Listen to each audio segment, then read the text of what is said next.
يا أيها الذين آمنوا توبوا إلى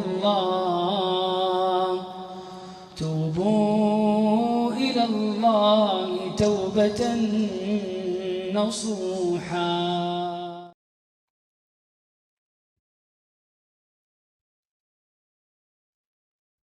Assalamualaikum warahmatullahi wabarakatuh. Bismillahirrahmanirrahim. Innal hamdalillah nahmaduhu wa nasta'inuhu wa nastaghfiruh wa na'udzu billahi min shururi anfusina wa sayyiati a'malina. Man yahdihillahu fala mudilla lahu wa man yudlil fala hadiya lahu. وأشهد أن لا إله إلا الله وحده لا شريك له وأشهد أن محمدا عبده ورسوله. يا أيها الذين آمنوا اتقوا الله حق تقاته ولا تموتن إلا وأنتم مسلمون. يا أيها الناس اتقوا ربكم الذي خلقكم من نفس واحدة وخلق منها زوجها وبث منهما رجالا كثيرا ونساء واتقوا الله الذي تساءلون به والأرحام إن الله كان عليكم رقيبا. يا أيها الذين آمنوا اتقوا الله وقولوا قولا سديدا يصلح لكم أعمالكم ويغفر لكم ذنوبكم ومن يطع الله ورسوله فقد فاز فوزا عظيما. أما بعد فإن أصدق الحديث كتاب الله وأحسن الهدي هدي محمد صلى الله عليه وعلى آله وسلم وشر الأمور محدثاتها وكل محدثة بدعة وكل بدعة ضلالة وكل ضلالة في النار. Alhamdulillah, kita bersyukur pada Allah Subhanahu wa taala pada hari ini Jumat malam Sabtu 8 Sya'ban 1443 Hijriah. Kita dimudahkan oleh Allah Subhanahu wa taala untuk duduk bersama di Masjid Al-Barkah Ciputat dalam sebuah kajian ilmiah tematik membahas tema kiat lancar rezeki. Salawat dan salam semoga selalu Allah berikan kepada Nabi kita Muhammad sallallahu alaihi wa ala alihi wasallam, pada keluarga beliau, para sahabat serta orang-orang yang mengikuti beliau sampai hari kiamat kelak. Dengan nama-nama Allah yang husna dan sifat-sifat yang mulia, kita berdoa, Allahumma inna nas'aluka ilman nafi'an wa rizqan thayyiban wa amalan mutaqabbala, Allahumma amin. Ahibati fillah, afanillah wa iyyakum, jamaah Masjid Al-Barkah yang saya cintai karena Allah. Semoga Allah Subhanahu wa taala selalu memberikan afiat kepada kita. Tema ini adalah tema yang berkaitan dengan kita sebagai seorang hamba Allah Subhanahu wa taala meyakini bahwa Allah Subhanahu wa taala salah satu namanya adalah Ar-Razzaq, yaitu yang maha luas rezekinya. Dan perlu diingat, tema kiat lancar rezeki bukan berarti yang berbicara rezekinya sangat lancar. Saya hanya sebagai petugas pendakwah yang menyampaikan nasihat untuk jika ingin dilancarkan rezekinya, maka ini kiat-kiatnya di dalam Al-Quran atau di dalam hadis-hadis Rasul sallallahu alaihi wasallam. bukan berarti seorang yang menyampaikan kiat lancar rezeki dia sudah benar-benar lancar rezekinya. Tapi ini adalah nasihat berdasarkan Al-Quran dan hadis Rasul sallallahu alaihi wasallam tentang rezeki.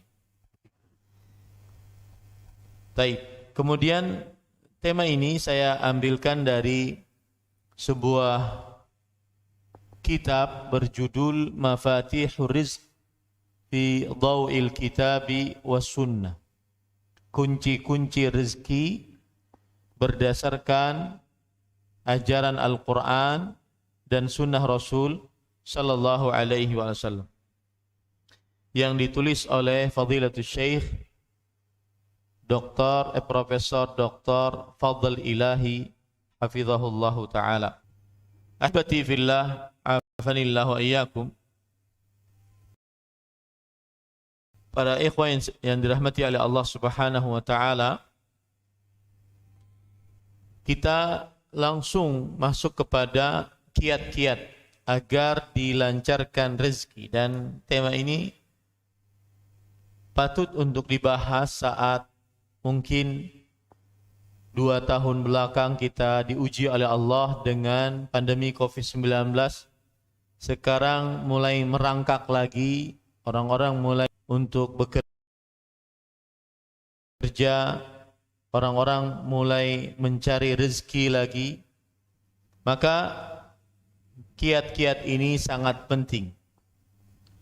Yang pertama, kiatnya adalah beristighfar dan bertaubat kepada Allah Subhanahu wa taala. Kiat agar dilancarkan rezeki yaitu beristighfar. Apa itu istighfar? Istighfar artinya adalah talabul maghfirah, meminta maghfirah kepada Allah Subhanahu wa taala. Dan apa itu maghfirah? Maghfirah adalah ditutupi dosa. Jadi dosa itu mempunyai keburukan. Dosa itu mempunyai kesialan. Dosa itu mempunyai kehinaan. Maka ketika kita beristighfar dengan mengucapkan astaghfirullah, maka berarti kita memohon kepada Allah agar kehinaan tidak dibongkar oleh Allah di hadapan manusia, kemudian tidak dihinakan pelaku dosa tersebut di hadapan manusia. Itu namanya adalah istighfar. Dan makna lain dari maghfirah adalah yaitu dihapuskan dosa. Ketika seorang mengucapkan, hati dia meminta kepada Allah agar dosanya dihapuskan. Di sini ada 2 metode penghapusan. Yang pertama, dihapuskan dari buku catatan amal dosa yang pernah dikerjakan. Yang kedua, dosa yang pernah dikerjakan tetap ada di buku catatan amal, tetapi dihapuskan siksanya di akhirat. Lah yang memang kita inginkan. Allah Subhanahu wa taala berfirman, illa at-taibu minadz-dzamb, Rasul sallallahu alaihi wasallam bersabda, at-taibu minadz-dzambi kama la dzamba lahu. Orang yang bertobat dari dosa, maka dia seperti tidak memiliki dosa. Mengapa? Karena hapus. Apanya dihapus? Dari buku catatan amal. Atau ada kemungkinan yang kedua, dihapusnya bukan dari buku catatan amal, tetapi siksanya dihapus. Dan pendapat yang kedua ini lebih kuat. Karena nanti di akhirat semua dari kita akan diperlihatkan oleh Allah seluruh amal ibadah kita. Baik yang sudah kita bertobat darinya, beristighfar darinya atau tidak. Sebagaimana disebutkan oleh Allah Subhanahu wa taala dalam surat Al-Kahfi. Wa taral mujrimina mushfiqina mimma fihi wa yaquluna ya wailatana ma li hadzal kitab la yughadiru saghiratan wala kabiratan illa ahsa. Yang banyak dosa, mereka takut terhadap apa yang tertulis di dalam kitab buku catatan amal mereka. Kemudian mereka mengatakan, celaka buku ini. Tidak ada yang kecil, yang besar, semuanya tertulis di dalam buku ini. Ini menunjukkan bahwasanya semua amalan dicatat dalam buku catatan amal. Saja catatan tersebut. Tetapi hukumannya yang dihapuskan oleh Allah Subhanahu wa taala. Kemudian yang ketiga, makna dari maghfirah. Kita katakan tadi orang mengucapkan astaghfirullah berarti dia meminta maghfirah. Dan makna dari maghfirah adalah dengan kebaikan.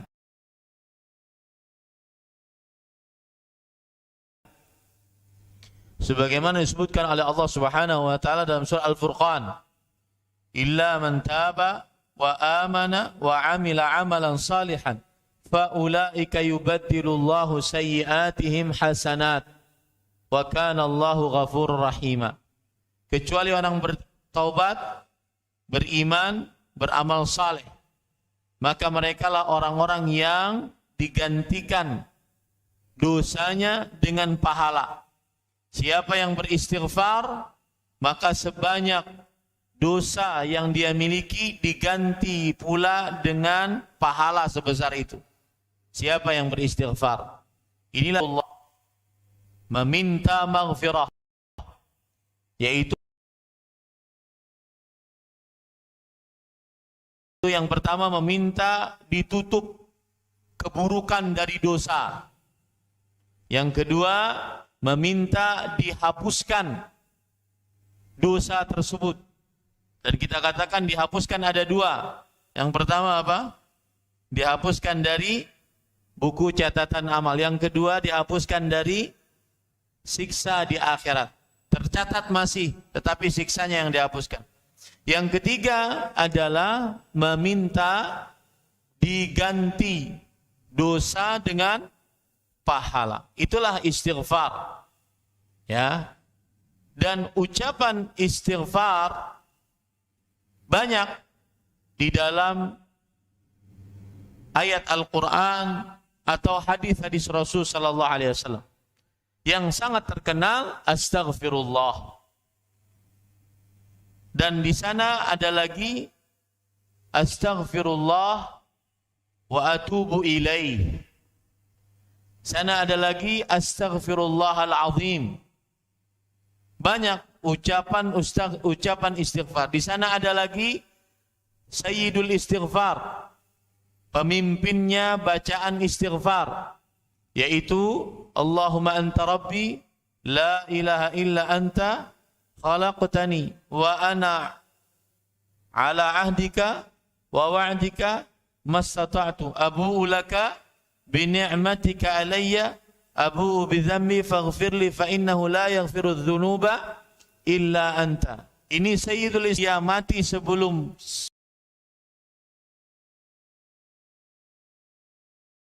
pagi maka dijamin masuk surga.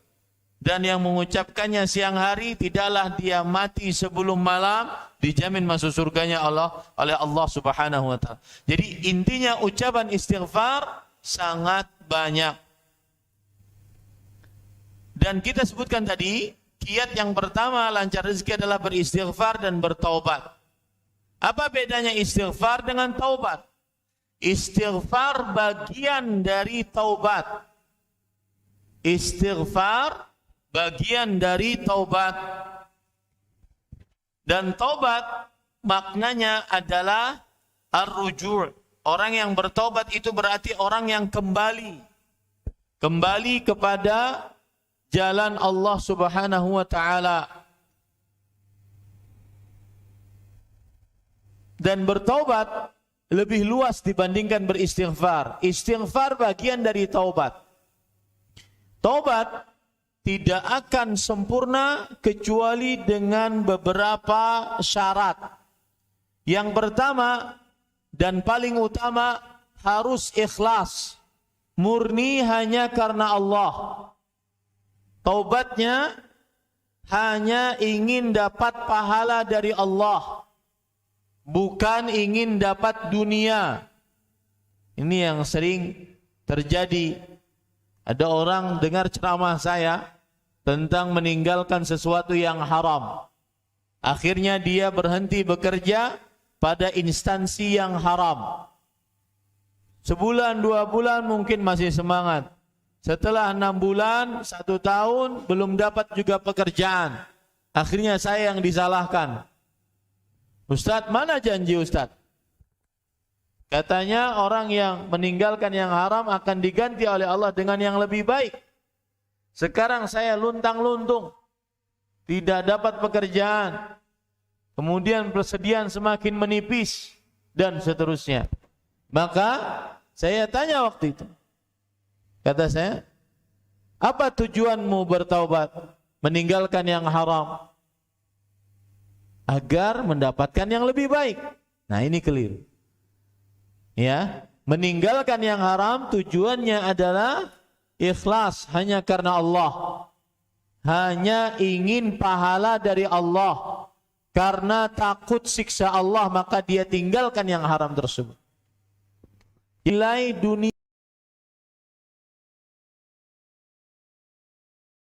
duniawi sama sekali dari taubatnya. Hanya ingin pahala dari Allah. Yang kedua adalah dia harus menyesal atas perbuatannya tersebut. Itulah istighfar. Menyesal atas perbuatannya ini, itulah istighfar. Yang ketiga adalah melepaskan dosa tersebut saat itu juga. Yang keempat adalah bertekad untuk tidak mengulanginya lagi. Yang kelima, dilakukan pada waktunya, tidak terlambat, tidak nafas sudah di tenggorokan mau mati, atau matahari terbit dari barat, kiamat. Itulah 5 syarat bertobat kepada Allah Subhanahu wa taala. Ikhlas, menyesal, meninggalkan dosa, bertekad untuk tidak mengulangi, dan yang kelima adalah dilakukan pada waktunya sebelum mati atau sebelum hari kiamat.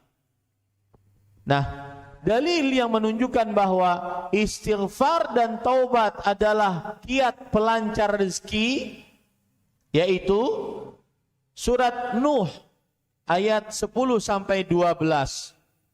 Allah berfirman tentang perkataan Nabi Nuh kepada kaumnya, "Faqultu astaghfiru rabbakum innahu kana ghaffara yursilis samaa'a 'alaikum midrara wa yumdidukum bi amwal wa banin wa yaj'al lakum jannatin wa yaj'al lakum anhara."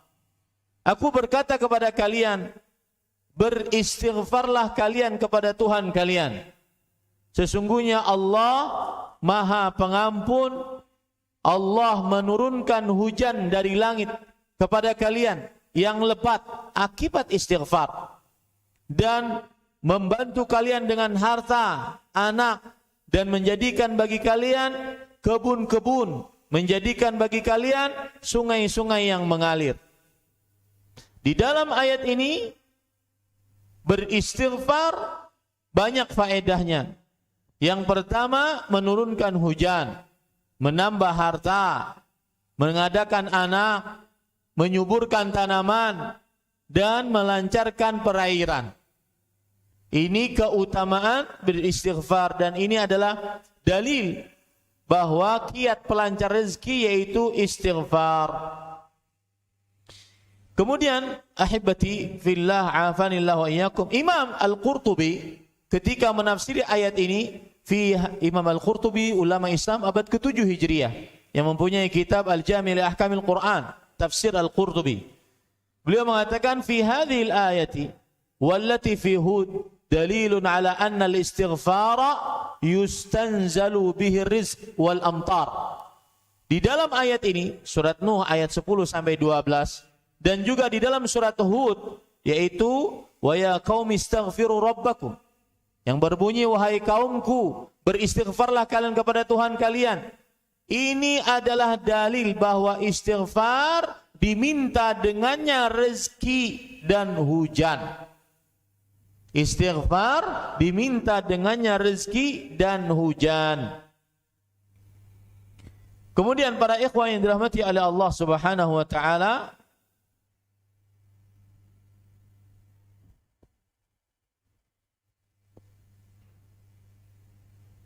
Al-Imam Al-Hasan Al-Basri, seorang tabi'i, Imam bin Al-Hasan bin Al-Yasar Al-Basri, seorang tabi'i yang bertemu dengan sahabat Nabi Abu Hurairah, bertemu dengan Anas bin Malik radhiyallahu anhu, bahwa ada seorang yang mengadu kepada beliau tentang kesulitan rezeki, kesulitan hidup. Maka beliau memberikan amalan agar beristighfar. Disebutkan riwayat ini oleh Imam Al-Qurtubi rahimahullah di dalam kitab tafsirnya. Saya bacakan. Syaka rajulun ilal hasani al-judubah. Seorang lelaki mengadu kepada Al-Hasan bin Al-Yasar Al-Basri. Apa yang dia adukan? Yaitu kekeringan. Maka Al-Hasan Al-Basri berkata, istaghfirillah, beristighfarlah kepada Allah. Wa syaka akharu ilaihi al-faqra, faqala lahu istaghfirillah. Ada yang lain lagi mengadu kepada beliau kemiskinan. Maka beliau berkata, beristighfarlah kepada Allah. Faqala lahu akhar, ud'ullah an yarzuqani waladan. Datang yang ketiga, wahai Hasan, doakan aku agar aku diberikan rezeki oleh Allah seorang anak. Faqala lahu istaghfirillah. Lalu Al-Hasan Al-Basri mengatakan, beristighfarlah kepada Allah. Syaka ilaihi akharu bijafafa bustani. Yang lain mengadu tentang keringnya kebunnya, tidak ada air yang hujan yang turun. Maka qala lahu istaghfirillah. Beliau berkata lagi, beristighfarlah kepada Allah Subhanahu wa taala. Maka kemudian Ar-Rabi' bin Subayh, muridnya Al-Hasan Al-Basri berkata, ataka rijalun yashkuna anwa'an fa amartahum kullahum bil istighfar.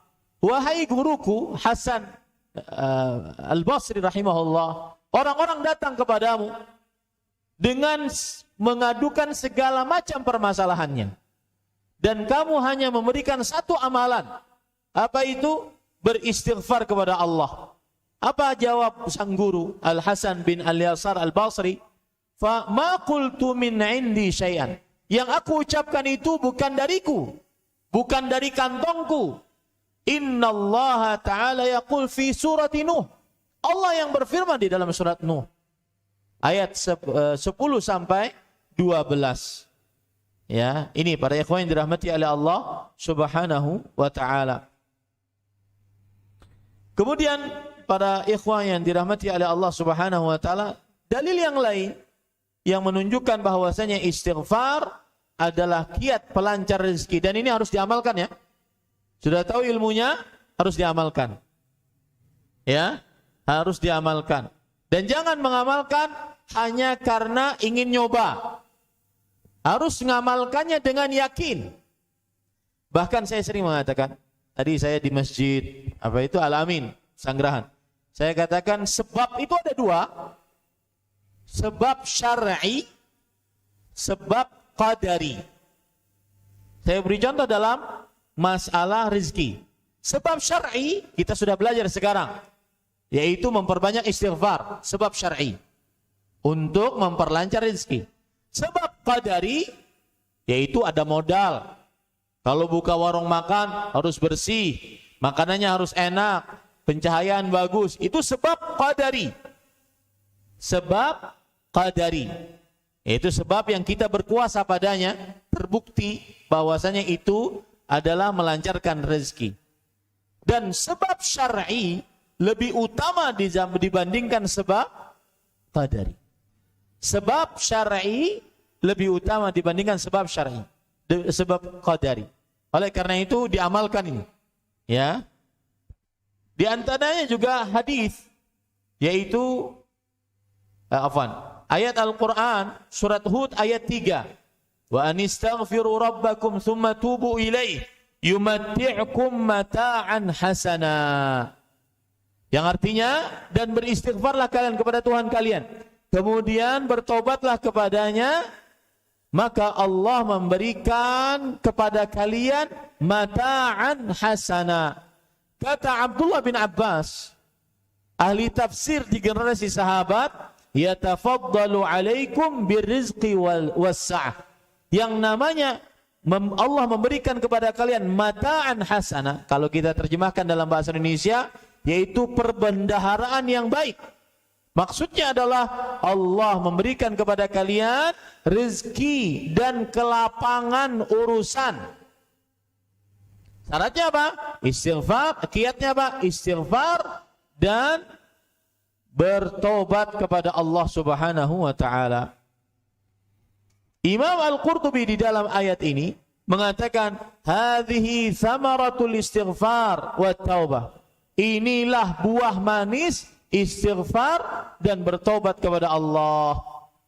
Ay yumatti'ukum bil manafi' min sa'ati rizq wa raghadil 'aish. Yaitu maksudnya Allah Subhanahu wa taala memberikan kepada kalian nikmat dengan luasnya rezeki dan nyamannya hidup. Ingat, kadang ada orang luas rezeki, hidupnya enggak nyaman. Saya buktikan. Ada seorang figur publik, luas rezekinya. Apa saja dia inginkan dia bisa makan, apa saja dia inginkan dia bisa pakai, dia bisa beli, tapi mengkonsumsi narkoba. Itu kan menunjukkan bahwasanya harus dibedakan antara rezeki yang banyak dengan kenyamanan hati. Tidak semua rezeki yang banyak menenangkan hati. Ya, makanya Rasul sallallahu alaihi wasallam bersabda, "Laisal ghina an kathratil 'ard, walakinnal ghina ghinan nafs." Bukanlah kekayaan dengan banyaknya harta benda, tetapi kekayaan adalah kenyamanan hati. Hati lapang, tidur nyaman, istri diperintah taat, anak manut, dan seterusnya. Itu sudah rezeki yang luar biasa. Baik. Sekarang dalil dari hadis Rasul sallallahu alaihi wasallam bahwa rezeki kiat pelancar rezeki adalah beristighfar, yaitu hadis yang diriwayatkan oleh Imam Ahmad dalam kitabnya Al-Musnad dari Abdullah bin Abbas radhiyallahu anhuma, man akthara al-istighfara ja'ala Allahu lahu min kulli hammin faraja wa min kulli dhiqin makhraja wa razaqahu min haitsu la yahtasib. Siapa yang memperbanyak istighfar, ingat ya, ini diamalkan, bukan hanya perbendaharaan ilmu. Siapa yang memperbanyak istighfar, maka Allah pasti menjadikan untuknya dari setiap kegundahan menjadi kelapangan, dari setiap kesempitan menjadi jalan keluar, dari setiap, dan Allah memberikan rezeki kepadanya dari arah yang dia tidak sangka-sangka. Taib. Ini baru poin pertama dari kiat pelancar rezeki. Sudah azan Isya, kita akan mempelajari sekitar 10. Ya, 10. Taib, ini yang bisa saya sampaikan. Nanti apakah habis bisa lanjut atau bagaimana, atau salat dulu? Gimana? DKM Mas? Atau kita cukupkan, atau azan dulu lalu kita lanjut? Saya ikut saja. Atau cukupkan, salat dulu, habis salat pulang. Ya, sallallahu Nabi Muhammad walhamdulillahirabbil alamin. Wassalamualaikum warahmatullahi wabarakatuh.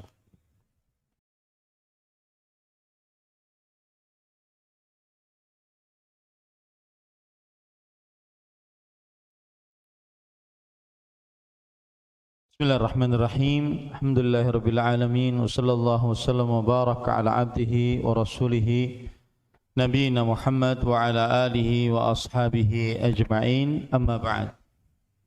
Kita lanjutkan kiat lancar rezeki yang kedua adalah bertakwa kepada Allah Subhanahu wa taala. Dan takwa pengertian yang mudah dan juga komprehensif adalah an ta'mala bi ta'atillah ala nurin min Allah tarju thawab Allah wa tatruka ma'siyatallah ala nurin min Allah takhafu iqab Allah. Ini dikatakan oleh seorang tabi'i rahimahullahu ta'ala, Syaqiq bin Abdullah rahimahullah, yaitu mengerjakan ketaatan kepada Allah dengan petunjuk dari Allah karena berharap pahala dari Allah, dan menjauhi larangan Allah dengan petunjuk dari Allah karena takut akan siksa Allah Subhanahu wa taala. Itulah takwa. Dan takwa mudahnya lagi fi'lu ma'mur wa tarku mahdhur. Mengerjakan yang diperintah dan menjauhi yang dilarang. Itulah takwa. Sebagaimana yang dikatakan oleh Imam An-Nawawi rahimahullahu ta'ala, yaitu mengerjakan yang diperintah dan menjauhi yang dilarang oleh Allah Subhanahu wa ta'ala. Itulah yang disebut dengan takwa. Apa dalil bahwasanya takwa kiat pelancar rezeki? Dalilnya adalah Surat At-Talaq ayat 2 sampai 3. Allah Subhanahu wa taala berfirman, "Wa man yattaqillaha yaj'al lahu makhrajan wa yarzuqhu min haitsu la yahtasib." Barang siapa yang bertakwa kepada Allah, maka niscaya Allah Subhanahu wa taala menjadikan langsung untuknya jalan keluar dan memberikan rezeki kepadanya langsung dari arah yang dia tidak sangka-sangka. Kalau kita kupas ayat ini, kalau kita belajar nahwu itu ada istilah fi'lus syart, jawabus syart.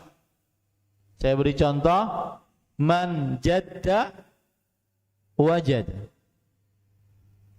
Barang siapa yang bersungguh-sungguh pasti dapat. Man jadda wajad. Maka kata syaratnya adalah bersungguh-sungguh. Jika dan jawaban syaratnya adalah pasti dapat. Kata syaratnya, kata kerja syaratnya adalah bersungguh-sungguh. Jawaban syarat, jawaban dari bersungguh-sungguh pasti dapat. Nah, ini sama dengan ayat ini. Wa man yattaqillaha, siapa yang bertakwa kepada Allah. Ini adalah fi'lu syart. kata kerja syarat. Jawaban syaratnya yaj'al lahu makhraja wa yarzuqhu min haitsu la yahtasib. Allah Subhanahu wa taala memberikan untuknya jalan keluar dan memberi rizki kepadanya dari yang dia tidak sangka-sangka. Para ulama nahwu mengatakan, kalau ada jawaban syarat dalam bentuk kata kerja yang sedang terjadi, yaitu fi'il mudhari', maka itu menunjukkan kepada kelangsungan, menunjukkan kepada langsung tanpa tunda. Berarti kalau kita terjemahkan, siapa yang bertakwa kepada Allah, langsung Allah beri rezeki beri jalan keluar, dan langsung Allah beri rezeki kepada dia dari arah yang tidak disangka-sangka. Ini pentingnya mempelajari nahwu dari ayat ini. Karena dia kalau jawaban syarat dalam bentuk fi'il mudhari', dalam bentuk kata kerja yang sedang terjadi, menunjukkan kepada langsung terjadi. Langsung terjadi. Ya, ini para ikhwah, ini adalah salah satu pemicu kita untuk lebih bertakwa agar diberikan rezeki oleh Allah Subhanahu wa taala. Dan terkadang ujian datang antara dua pilihan, takwa tapi terlihat nilai keuntungannya secara dunia sedikit, tidak takwa tapi terlihat nilai keuntungannya secara dunia banyak. Di situ ujian. Saya beri contoh. Ada seorang kawan saya punya usaha ekspedisi. Lalu perusahaan khamar, minuman keras, menawarkan kepada dia, kalau kamu mengantarkan khamar-khamar saya ini, maka untung pasti yang kamu dapat 500 juta. 500 miliar. Berat ditinggalkan. Sedangkan pada waktu itu ekonomi dia lagi menurun. Maka di sini diperlukan ayat ini. Wa man yattaqillah yaj'al lahu makhraja wa yarzuqhu min haitsu la yahtasib. Siapa yang bertakwa kepada Allah, maka Allah langsung akan berikan jalan keluar untuknya dan langsung memberikan rezeki kepadanya dari arah yang tidak disangka-sangka. Dan subhanallah, dia tolak proyek itu. 500 juta lewat dari dia. Tetapi Allah gantikan yang lebih baik dan lebih berkah karena dia bertakwa kepada Allah Subhanahu wa taala. Nah, ini para ikhwan yang dirahmati oleh Allah Subhanahu wa taala. Lihat penafsiran apa yang dimaksud dengan Allah memberikan rezeki dari arah yang tidak dia sangka-sangka. Kata Imam Ibnu Katsir rahimahullah di dalam kitab beliau Tafsir Al-Qur'an Al-Azim, ai min jihati la takhtur bibalih, dari arah yang tidak pernah terbesit di dalam hatinya rezeki itu datang. Subhanallah. Itu yang dimaksud dengan tidak disangka-sangka. Dari arah yang tidak pernah terbesit di dalam hatinya, rezeki itu datang dari sisi ini. Nah, itulah kuasa Allah Subhanahu wa taala. Ya. Kemudian para ikhwan yang dirahmati oleh Allah, yang menarik lagi adalah ketika tadi Allah berfirman, barang siapa yang bertakwa kepada Allah, Allah akan langsung berikan jalan keluar untuknya. Kata Abdullah bin Abbas, ahli tafsir generasi tabi'i, beliau mengatakan, ai min kulli karbid dunya wal akhirah. Jalan keluar dari setiap kesulitan dunia dan akhirat. Saya berpesan para ikhwah, bapak ibu, saudara-saudari sekalian, yang namanya kiat lancar rezeki bukan melimpah ruahnya rezeki itu, bukan hanya itu, tetapi saat diperlukan rezeki itu ada. Saat diperlukan ada. Itu termasuk kelancaran rezeki. Karena sebagian orang menganggap bahwasanya yang namanya lancar rezeki adalah rumahnya megah, mobilnya mewah, harta bertumpuk ruah, emas, perak, uang berlebih. Tidak. Lancar rezeki adalah seseorang mendapatkan rezeki saat dia memerlukan rezeki tersebut, dan tidak mesti harus berlebih. Bisa dimaklumi ini pada ikhwah yang dirahmati oleh Allah Subhanahu wa taala. Dalil yang lain surat Al-A'raf ayat 96 bahwa takwa mendatangkan rezeki. Allah berfirman dalam Al-Quran, Al-A'raf ayat 96, walau anna ahlal qura amanu wattaqau lafatahna alaihim barakatin minas samai wal ard walakin kadzabu fa'akhadnahum bima kanu yaksibun. Jikalau penduduk sebuah negeri beriman dan bertakwa. Nah, di sini ada dua. Iman dan takwa. Para ulama mengatakan, kalau seandainya takwa digandeng dengan iman, maka iman maksudnya adalah mengerjakan amal saleh, takwa maksudnya adalah meninggalkan maksiat. Iman maksudnya adalah mengerjakan amal saleh, takwa adalah meninggalkan maksiat. Apa yang terjadi? La fatahna, lam di situ lamut taukid, lam penekanan.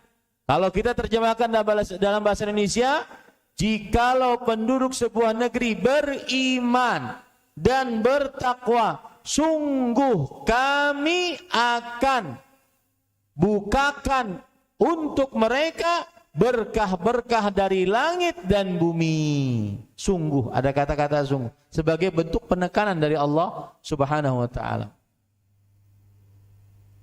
Taib. Para ikhwan yang dirahmati oleh Allah Subhanahu wa taala, ini menunjukkan bahwa takwa adalah kiat pelancar rezeki dari Allah Subhanahu wa taala. Saya ingin mengupas kata-kata tadi. Barakatin minas samai wal ard. Sungguh kami akan bukakan atas mereka berkah-berkah dari langit dan bumi. Apa arti berkah? Berkah ada dua maknanya. Dan ini yang sering kita katakan, sering disampaikan oleh Rasulullah SAW dalam doanya. Doa minta rezeki banyak itu boleh. Allahumma aktsir mali, ya Allah perbanyaklah hartaku. Wa barik li fima razaqtani, dan berkahi untukku di dalam rezeki yang engkau berikan kepadaku. Jangan lupa ya, saat minta banyak rezeki, jangan lupa minta berkah dari rezeki. Dan berkah ada dua maknanya. Yang pertama, subutul khairi wa dawamuhu, kebaikan yang tetap dan terus menerus. Kebaikannya tetap dan terus menerus. Yang kedua, kasratul khairi wa ziyadatuhu, kebaikan yang banyak dan terus bertambah. Kebaikan yang banyak dan terus bertambah. Itu arti dari berkah. Diambil dari apa? Para ikhwan yang dirahmati oleh Allah Subhanahu wa taala, diambil dari surat Al-A'raf ayat 137.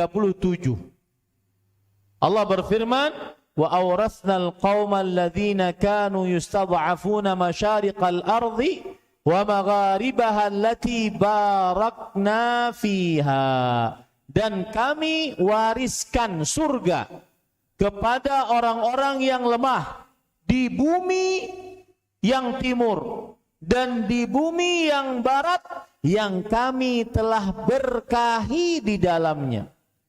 Kata Imam Al-Qurtubi rahimahullah, yang dimaksud berkah adalah fal barak afan. Kata Imam Ibnu Jarir At-Tabari, kata beliau, ayat allati ja'alna fiha al-khaira thabitan daiman li ahliha. Maksudnya adalah kami berkahi di dalamnya, kami jadikan kebaikan tetap terus-menerus di dalamnya. Harta yang berkah adalah harta yang ada kebaikan padanya. Kebaikannya terus-menerus dan tetap. Tidak semua harta berkah, tetapi harta yang berkah adalah yang mendatangkan kebaikan. Kalau seandainya dengan harta seseorang bermaksiat, maka itu bukan harta yang berkah. Dan saya berpesan para ikhwan, ini kita sering dinasihati oleh Syekh Al-Allamah Profesor Dr. Ibrahim bin Amir Ar-Ruhaili, guru besar akidah di Masjid Nabawi. Beliau berpesan, baik secara pribadi ataupun di majlis. Kata beliau, as-sa'id man wu'idha bighairi. Orang yang bahagia adalah orang yang bisa mengambil pelajaran dari kehidupan orang lain. Salah satu pelajaran yang kita bisa ambil adalah keberkahan.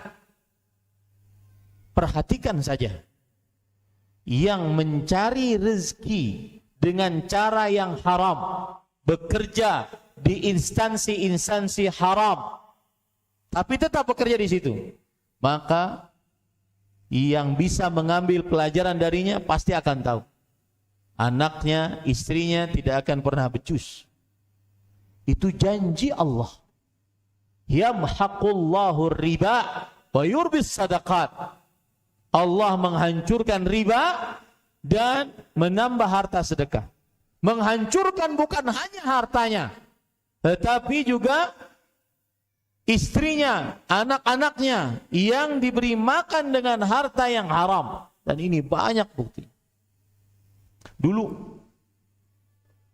yang anak-anak mungkin tahun 90-an, apalagi 80-an, tahu. Yang lahirnya 90 atau 80-an tahu betul. Ada porkas dulu. Berapa banyak orang yang main itu. Dan lihat anak istrinya. Harta banyak, tapi tidak berkah. Ya, tidak berkah. Maka hati-hati para ikhwan yang dirahmati oleh Allah Subhanahu wa taala. Yang kita inginkan adalah berkah. Kebaikannya tetap dan terus-menerus. Yang kedua, berdasarkan surat Ali Imran ayat 96. Kebaikannya banyak dan terus bertambah. Inna awwala baitin wudi'a lin-nas lalladzi bi Bakkah mubarakan. Sesungguhnya rumah pertama kali yang diletakkan untuk tempat ibadah manusia adalah yang berada di kota Bakkah, yaitu Mekah, yang penuh dengan berkah. Apa berkahnya kota Mekah? Litadha'ufil amali fi fal barakatu kathratul khair. Beramal di kota Mekah dilipatkan pahalanya. Satu kali salat dari mulai takbiratul ihram sampai salam diganjar dengan 100.000 salat. 100.000 salat satunya saja. 100.000 salat itu sama dengan 55 tahun 6 bulan. Satu kali salat. Maka berkah yang kedua maknanya adalah kebaikan yang banyak dan terus bertambah. Harta yang berkah adalah kebaikannya yang banyak, bukan hanya nominalnya yang banyak, kebaikannya yang banyak. Saya beri contoh. Orang dapat si A, fulan A, dapat gaji 1 bulan 1 juta. Tetapi dengan 1 juta ini dia bisa menafkahi anak, istri, kemudian dia bisa memberi secukupnya kepada orang tua, adiknya, dan seterusnya. Terutama yang perempuan yang belum menikah. Karena para ulama berpendapat perempuan wajib tetap dinafkahi sampai dia menikah, meskipun sudah baligh. Sedangkan laki-laki, anak laki-laki wajib dinafkahi hanya sampai baligh. Setelah itu tidak wajib dinafkahi. Dia wajib bekerja sendiri. Ya, tetapi kalau orang tuanya ingin menafkahi, ya tidak mengapa. Kita berbicara dari sisi kewajiban. Nah, orang ini menggunakan hartanya 1 juta, berkah. Semuanya dapat oleh dia. Semuanya dikasih oleh dia. Ada orang yang hartanya, gajinya 10 juta per bulan, tetapi habis begitu saja untuk sesuatu yang dia tidak berikan kepada rahim-rahimnya. Ini tidak berkah. Nah, ini para ikhwan yang dirahmati oleh Allah Subhanahu wa taala. Jadi, kiat yang kedua adalah bertakwa kepada Allah. Dengan takwa Allah akan memberikan berkah-berkah dari langit dan bumi.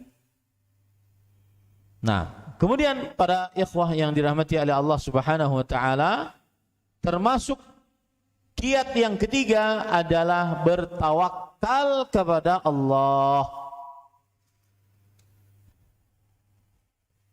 Apa itu arti tawakal?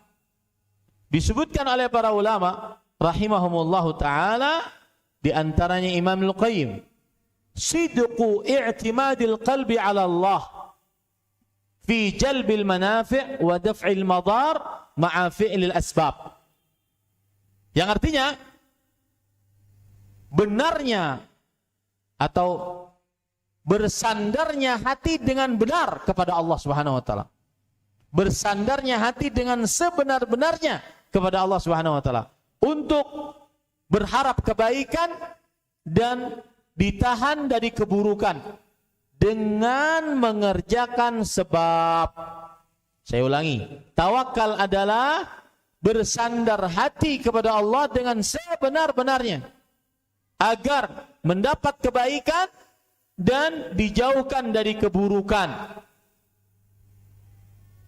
Mendapat kebaikan dan dijauhkan dari keburukan dengan mengerjakan sebab. Jadi tawakal itu bukan tanpa sebab. Tawakal mengerjakan sebab. Contoh Nabi Muhammad SAW ketika perang Uhud, zahara baina dir'aini yauma Uhud. Beliau memakai 2 lapis baju perang pada peperangan Uhud. Dan beliau sayyidul mutawakkilin. Beliau orang yang paling bertawakal, tapi beliau mengerjakan sebab. Contoh beliau ketika penaklukan kota Mekah, tafa bil baiti wa huwa ala ba'ir wa ala mighrab wa ala ra'sihi al-mighfar. Beliau tawaf di Baitullah dengan menaiki onta dan di atas kepala beliau ada mighfar, penutup kepala untuk berperang.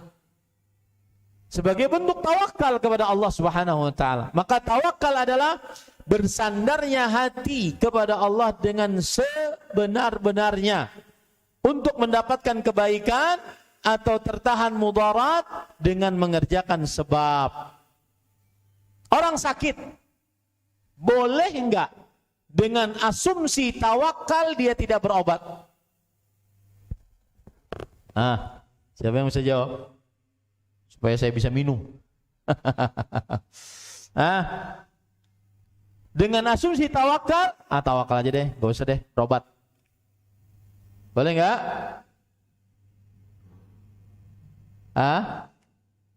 Maka jawabannya, para ikhwan yang dirahmati oleh Allah Subhanahu wa taala, kalau ditanya boleh atau tidak, maka jawabannya boleh. Dengan asumsi dia bersandar kepada Allah. Tetapi kalau ditanya mana yang lebih bertawakal? Yang lebih bertawakal adalah yang mengerjakan sebab. Nanti lain lagi masalahnya. Apa hukum berobat? Lain lagi masalahnya. Ya, ini para ikhwan yang dirahmati Allah. Yang jelas bertawakal tidak menafikan sebab. Bertawakal tidak menafikan sebab. Bahkan mengerjakan sebab termasuk dari apa? Tawakal kepada Allah Subhanahu wa taala.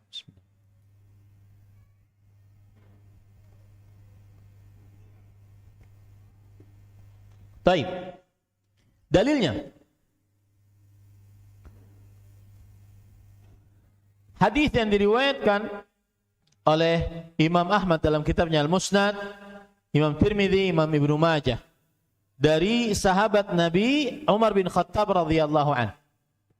Rasul sallallahu alaihi wasallam bersabda, "Lau annakum tawakkaluna 'ala Allah haqqa tawakkuli, la razaqakum kama yarzuqu at-tayr taghdu khimasan wa taruhu bitanan."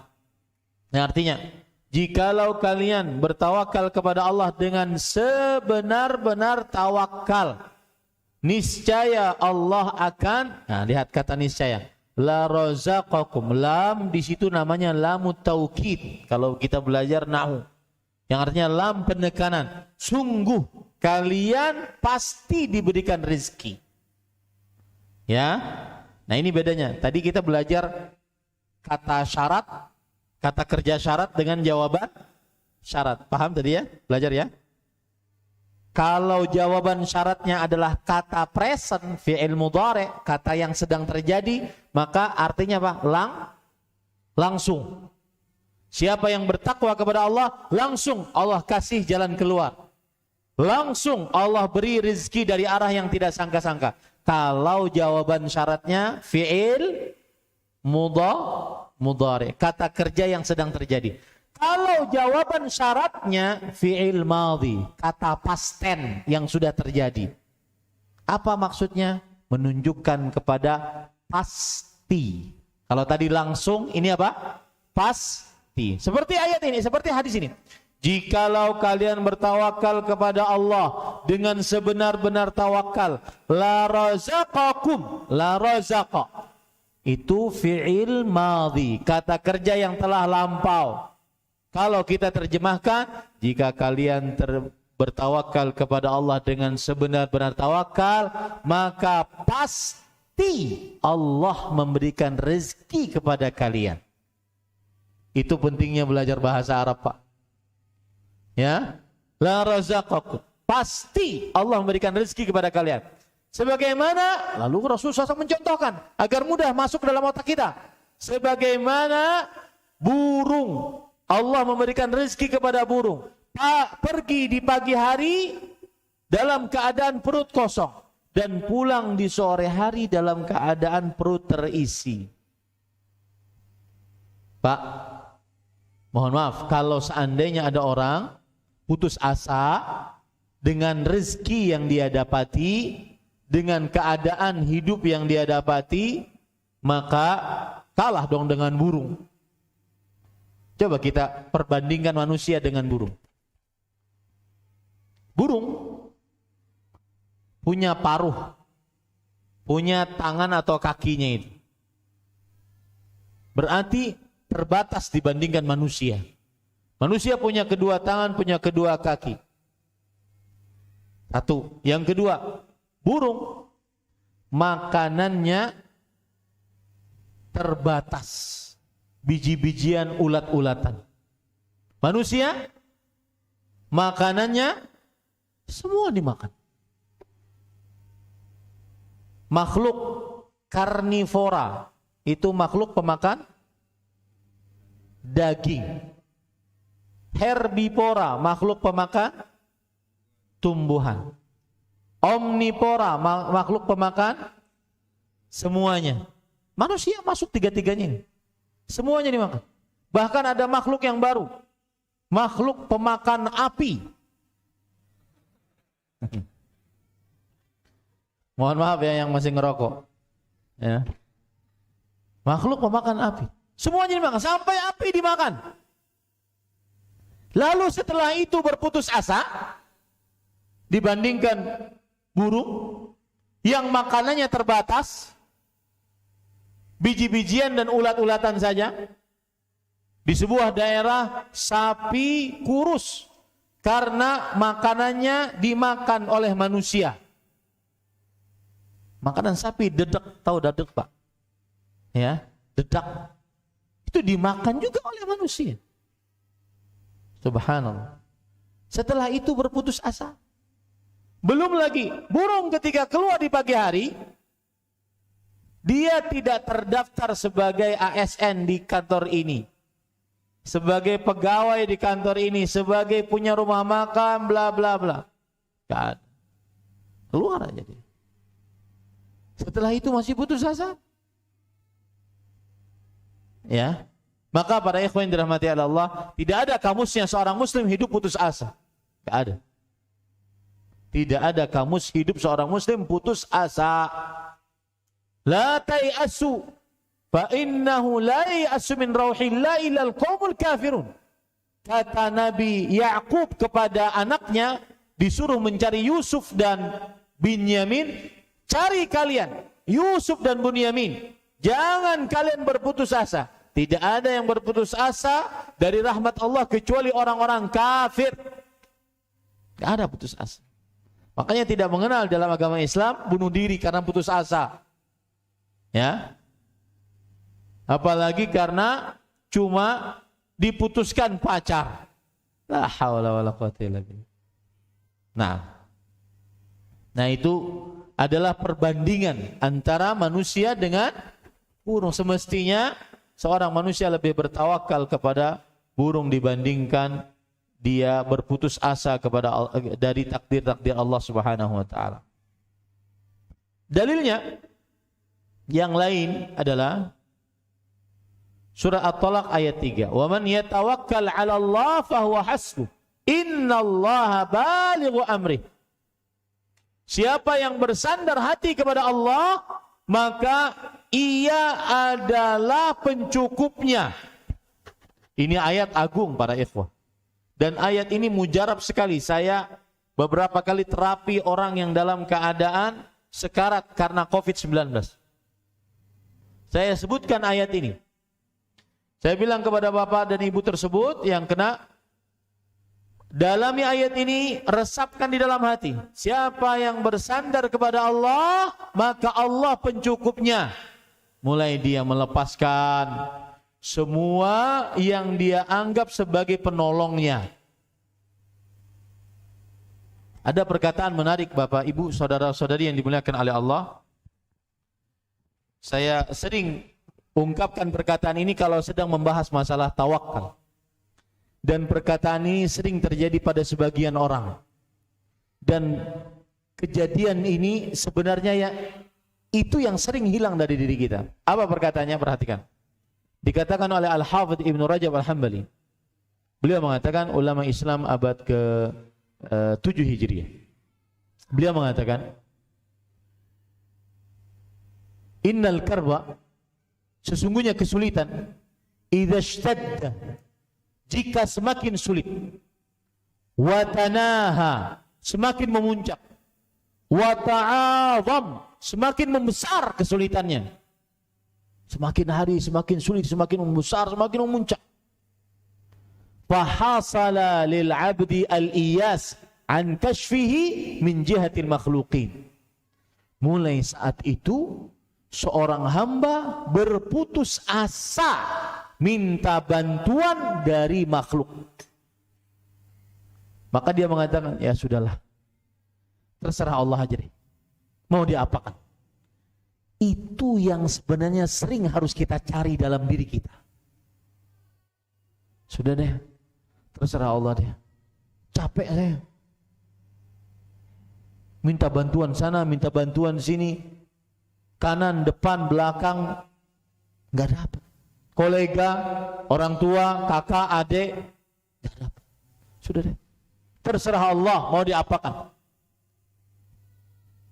Ya, saya pernah punya kawan seperti itu. Dia punya hutang miliaran. Setiap kali ada telepon berdering, keringat dingin. Kenapa? Karena tagihan. Keringat dingin. Sampai dia katakan, sudah ya Allah, engkau apakan saja, terserah engkau. Mulai saat itu Allah menolong. Itu yang kita cari sering. Itu yang hilang kadang dari diri kita. Kesulitan semakin memuncak, semakin sulit, semakin membesar, terjadi keputusasaan dalam hati untuk minta bantuan kepada makhluk. Kalau sudah minta bantuan kepada makhluk putus asa, fata'allaqa qalbuhu billahi wahdah. Pada saat itu bersandarlah hatinya kepada Allah Subhanahu wa ta'ala. Ini para ikhwan yang dirahmati oleh Allah Subhanahu wa ta'ala. Itu yang sering kita hilang dari dalam diri kita. Masih ada. Masih ada. Berapa sih harganya? Mudah tuh. Kita sudah punya planning. Ya, terlalu ujub dengan kekuatan materi, kekuatan rencana, kekuatan tim, akhirnya disenggol aja sedikit oleh Allah, hancur lebur. Ini para ikhwan yang dirahmati oleh Allah Subhanahu wa ta'ala. Ini ayat ini dalilnya. Wa man yatawakkal 'ala Allah fahuwa hasbuh. Setelah itu Al-Hafidz Ibnu Rajab Al-Hambali mengucapkan ayat ini. Siapa yang bersandar kepada Allah, maka Allah pencukupnya. Allah pencukup. Ini para ikhwah yang dirahmati oleh Allah. Dan itu terjadi dalam kehidupan kita sehari-hari, dalam sejarah Islam. Nabi Ibrahim saat mau dilempar dan besarnya api yang dibakar oleh Namrud dan kaumnya itu sebulan tidak selesai. Besarnya apinya. Saat dibakar, beliau dilempar dengan ketapel. Pada saat itu beliau hanya bisa mengucapkan Hasbiyallah wa ni'mal wakil. Hanya Allah yang mencukupkanku dan dialah sebaik-baik tempat bersandar. Apa yang terjadi? Bahwa hasbuh. Maka Allah akan mencukupkannya. Allah berkata kepada api, kuni bardan wassalaman ala Ibrahim. Jadilah, wahai api, engkau dingin. Dan kalau cuma dingin, mati orang dalamnya. Tetapi selamat. Maka cari Bapak Ibu, saudara-saudari, rasa bersandar itu. Terutama saat kita mencari rezeki. Rasa bersandar itu. Tadi saya lupa cerita tentang kisah nyata. Tentang tawakal, tentang takwa tadi ya. Saya punya teman travel. Umrah dan haji. Suatu saat ada seorang bapak-bapak. Dia datang ke travel tersebut ingin mendaftar haji dan umrah. Umrah afwan. Kemudian dia tanya berapa harganya? Sekian Pak. Dia keluarkan. Maka, wah belum cukup Pak duitnya. Kemudian dia buka. Dia buka bajunya, kemudian ada kain yang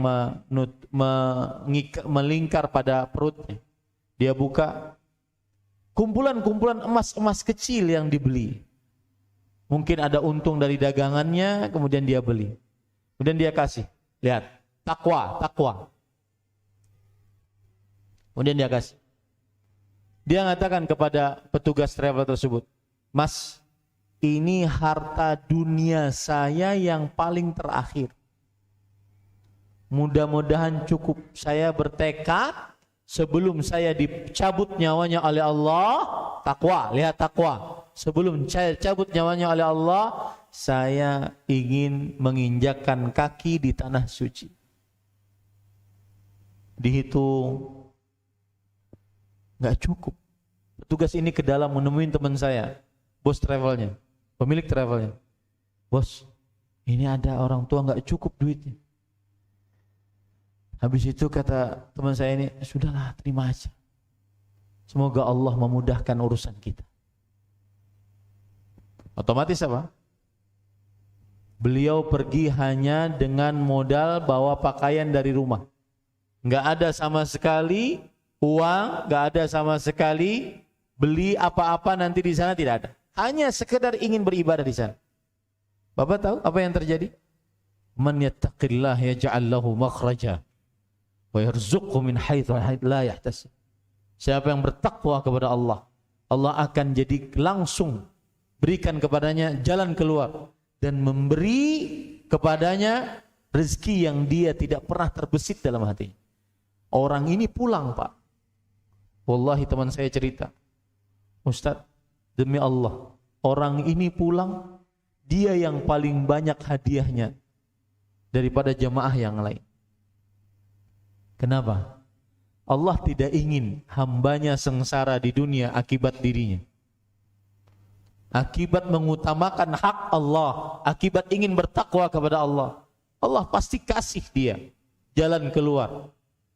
Hamba-hamba satu travel yang ikut dengan bersama si bapak dan istrinya ini, masing-masing ngasih hadiah, Pak ini Pak, Pak ini Pak, Pak ini Pak, sampai penuh. Dan itu kadang-kadang susah dihitung dengan matematik manusia. Itu bisa dihitung dengan iman. Takwa, melancarkan rezeki itu susah dihitung dengan matematik manusia, Pak. Dan saya berpesan, ini juga susah dihitung dengan matematik manusia. Ini berkaitan dengan takwa. Karena takwa adalah mengerjakan perintah, melanggar larangan. Sebagian orang terkadang, misalkan nih, saya punya warung toko, ada orang datang, nawar, ingin beli banyak, tapi karena satu hal gak jadi. Maka si penjual harus introspeksi diri. Ada apa ya ini? Mungkin ada sesuatu. Saya berdosa kepada Allah. Sebagian orang menganggap itu fenomena biasa. Sebagian orang menganggap itu fenomena biasa. Padahal jangan-jangan itu adalah hasil buruk dari maksiat seseorang.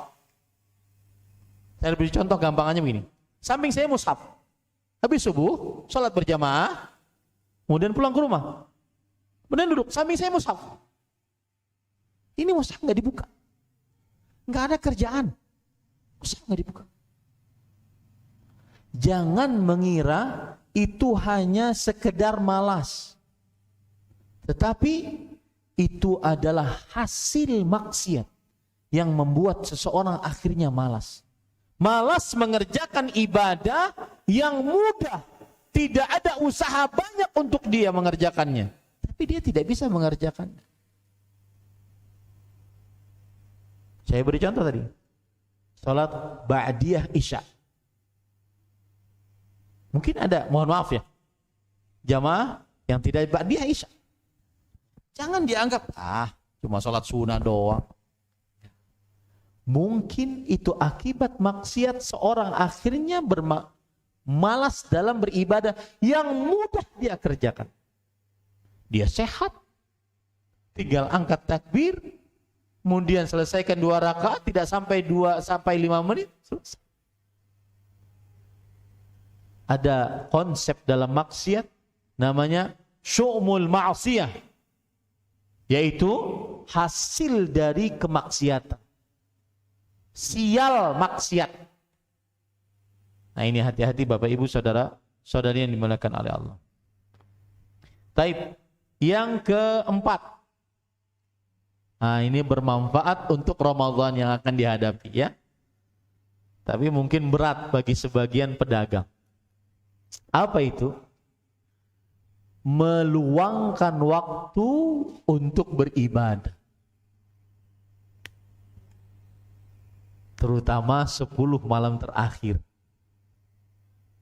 Wah, Ustaz, itu lagi rame-ramenya, Ustaz. Masa iktikaf, Ustaz? Tanah Abang lagi penuh. Meluangkan waktu untuk ibadah kepada Allah. Apa dalilnya? Hadis yang diriwayatkan oleh Imam Ahmad dalam kitabnya Al-Musnad dari Abu Hurairah radhiyallahu anhu. Inna Allah Ta'ala yaqul, Allah berfirman, ini hadis qudsi, ya bani Adam, wahai anak Adam, tafarragh li'ibadati, luangkan waktumu untuk beribadah kepadaku. Apa ganjarannya? Amla sadraka ghinan, pasti langsung aku akan isi hatimu dengan rasa cukup. Diurus dulu oleh Allah rasa hatinya. Karena kekayaan sebenarnya sumbernya pada Lalu wa asuddu faqrak, dan aku akan tutupi kemiskinanmu. Wa illa taf'al mala'tu yadaka syughlan. Kalau tidak kamu luangkan waktumu untuk beribadah kepadaku, aku akan isi dirimu dengan kesibukan. Sibuk aja. Tapi kaya. Kata Rasul SAW, walam asuddu faqrak, dan aku tidak tutupi kemiskinanmu. Ya, kerja. Enggak kaya-kaya. Kenapa? Karena tidak meluangkan waktu untuk beribadah kepada Allah Subhanahu wa taala. Terutama mau masuk bulan Ramadan. Ya? Saya sering mengompori orang, cuti. Sebulan sekali. Saya dapat nasihat ini, pertama kali saya dapat nasihat ini ketika saya masih di Damam, tahun 2010-an yang lalu. Saya dengar kajian Al-Ustadz Al-Fadhil Abu Fathi Yazid Abdul Qadir Jawaz hafizahullah ta'ala. Luangkan waktu untuk ibadah, terutama bulan Ramadan. Ambil cuti. Ya. Kata beliau, 11 bulan kerja. 1 bulan aja. Ingin lebih dekat dengan masjid, lebih dekat dengan baca Quran. 11 bulan, di sana. Ya. Dan apalagi Pak, mohon maaf, yang belum lancar baca Quran. Sekarang sudah 8 Sya'ban. Saya sering ngomporin orang kalau sudah bulan Sya'ban, bulan Rajab, ayo baca Quran. Targetkan tahun ini minimal 1 kali khatam, minimal tuh. Yang belum lancar, masih ada waktu nih, 20-an hari. Ayo, ambil. Cari guru privat, saya mau khatam Quran bulan tahun ini, di bulan Ramadan. Tolong ajari saya sampai lancar. Rugi dong. Bulan Al-Quran gak khatam Quran. Oh itu kan kerjaannya Ustadz Kiai. Enggak. Itu kerjaannya kaum muslimin secara umum. Ramadan khatam Quran. Minimal sekali. Nah nanti ada pertanyaan, Ustadz, mana yang lebih utama? Menghatamkan Al-Quran dengan banyak atau baca tafsirannya? Ini dua-duanya nggak dikerjain. Ini pemalas ini. Ya, hatam enggak, baca tafsirnya enggak. Ya, luangkan waktu. Terserah bagaimana deh. Tapi saya katakan Ramadan semakin mau habis, semakin manusia yang terbaik, kekasih Allah yang diampuni dosanya, dijamin surga, diampuni dosanya yang telah lalu yang akan datang, beriktikaf di masjid. Meskipun Lailatul Qadar tidak didapat hanya dengan iktikaf. Tetapi luangkan waktunya. Silahkan atur masing-masing. Ya, atur masing-masing bagaimana kita bisa meluangkan waktu.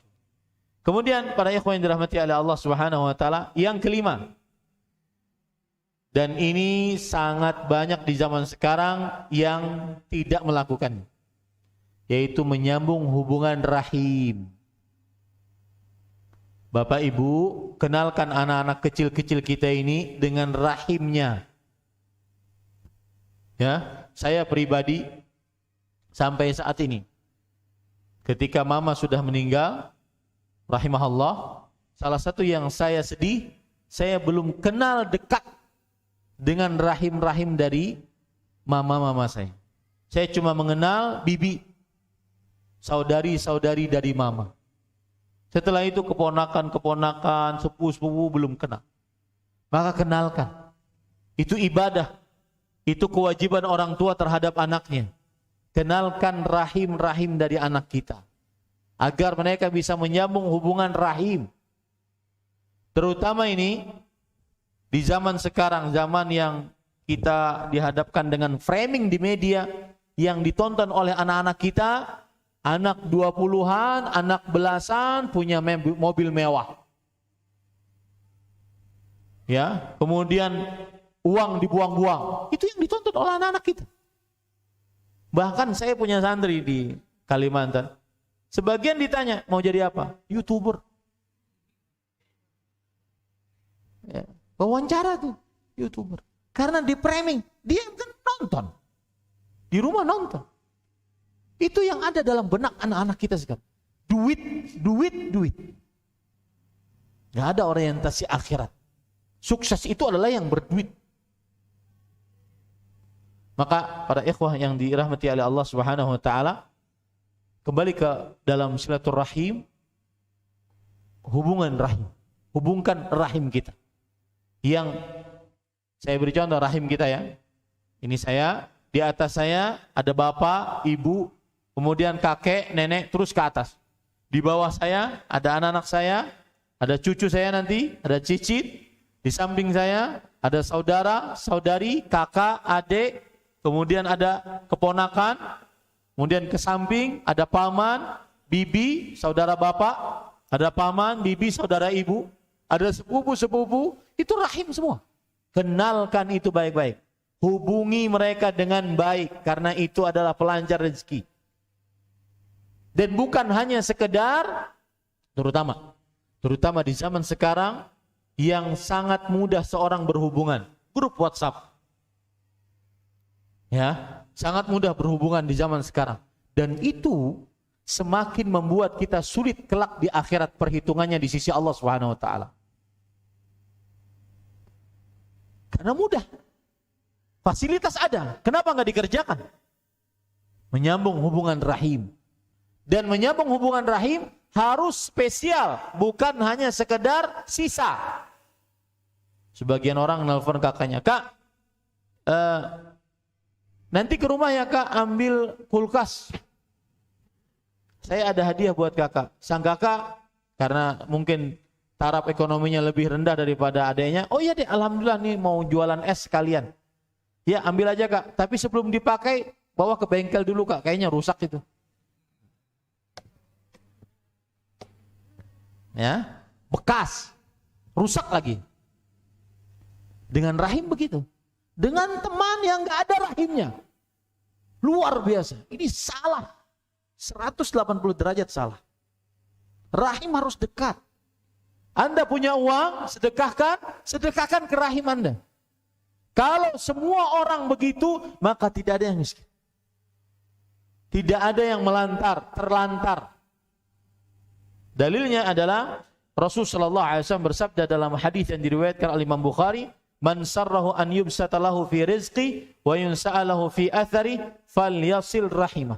Siapa yang ingin diluaskan rezekinya, dipanjangkan umurnya, maka hendaklah dia menyambung hubungan rahim. Kemudian para ikhwan yang dirahmati Allah, yang selanjutnya yang ke berapa? Yang keenam, berinfak di jalan Allah Subhanahu wa taala. Yaitu bersedekah di jalan Allah Subhanahu wa taala. Entah itu berinfak sebagai amal jariah, berinfak sebagai sedekah, berinfak sebagai zakat, yang jelas menjalankan harta di jalan Allah Subhanahu wa taala. Yang ketujuh adalah, nah ini penting nih. Penting. Berinfak, ini saya sendirikan padahal dia sama-sama infak, tetapi karena amalannya penting disendirikan. Berinfak kepada orang yang menimba ilmu agama.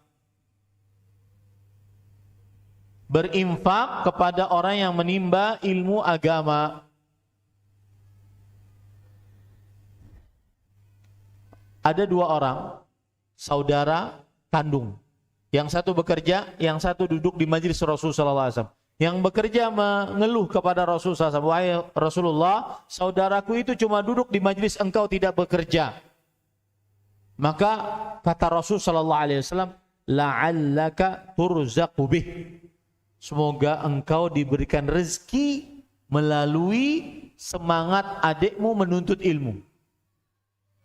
Maka bagi orang tua yang menyekolahkan anaknya, terutama di sekolah-sekolah agama, bersabarlah mencari rezeki. Semoga anakmu tersebut adalah ternyata pelancar rezeki orang tuanya. Dan ini susah untuk dihitung dengan akal manusia. Ya. Taib. Yang kedelapan adalah berbuat baik kepada orang-orang lemah.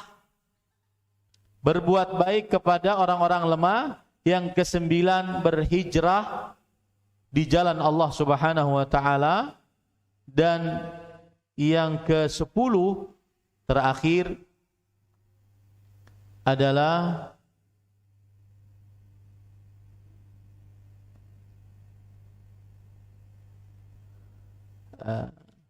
mengikuti haji dan umrah. Artinya pergi haji kemudian berumrah, haji lagi, berumrah lagi, mengikutkan haji dan umrah, mengulang-ulang haji dan umrah bagi siapa yang mampu. Inilah 10 kiat pelancar rezeki. Mana yang paling mudah kita lakukan, itulah yang dilakukan. Semoga yang disampaikan bermanfaat. Mohon maaf kalau seandainya waktunya terlalu malam, tetapi sekali-sekalilah setelah 2 tahun saya datang ke sini. Nanti kita ketemu subuh lagi. Mudah-mudahan kita bisa belajar lagi setelah sholat subuh. Yang bisa sampaikan, jika ada pertanyaan mungkin bisa disampaikan. Saya adalah seorang guru di sekolah swasta mulai dari tahun 2015. Namun saya sering pindah-pindah dalam mengajar dari sekolah satu ke sekolah lain. Kurang lebih ada 5 sekolah dari tahun 2015 sampai sekarang. Selalu pindah-pindah. Dalam mengajar dengan niat mencari kesejahteraan atau upah yang lebih dari tempat sebelumnya. Lalu bagaimana hukumnya dan mohon solusinya. Bahkan sampai saat ini ada tawaran lagi yang datang ke saya sekolah negeri, namun masih pertimbangan bagi saya. Mohon solusinya, jazakallahu khairan. Karena saya sudah menjadi pemimpin rumah tangga dengan 1 orang istri dan 1 anak. Jawabannya tidak mengapa. Seorang mencari rezeki dari sekolah ke sekolah yang lain demi gaji yang lebih tinggi, ini tidak tercela. Itu halal saja. Tidak ada ketercelaan. Bukan berarti kemudian dia tidak qanaah, tidak puas dengan pemberian Allah Subhanahu wa taala, tidak. Tetapi itu adalah dia sedang berusaha untuk bertawakal dalam mengais rezekinya Allah Subhanahu wa taala. Wallahu a'lam. Nah, cukup ya. Udah lapar kita nih. Kita cukupkan dengan kafaratul majlis. Subhanakallah bihamdik, asyhadu an la ilaha illa anta astaghfiruka wa atubu ilaik. Wassalamualaikum warahmatullahi wabarakatuh. يا أيها الذين آمنوا توبوا إلى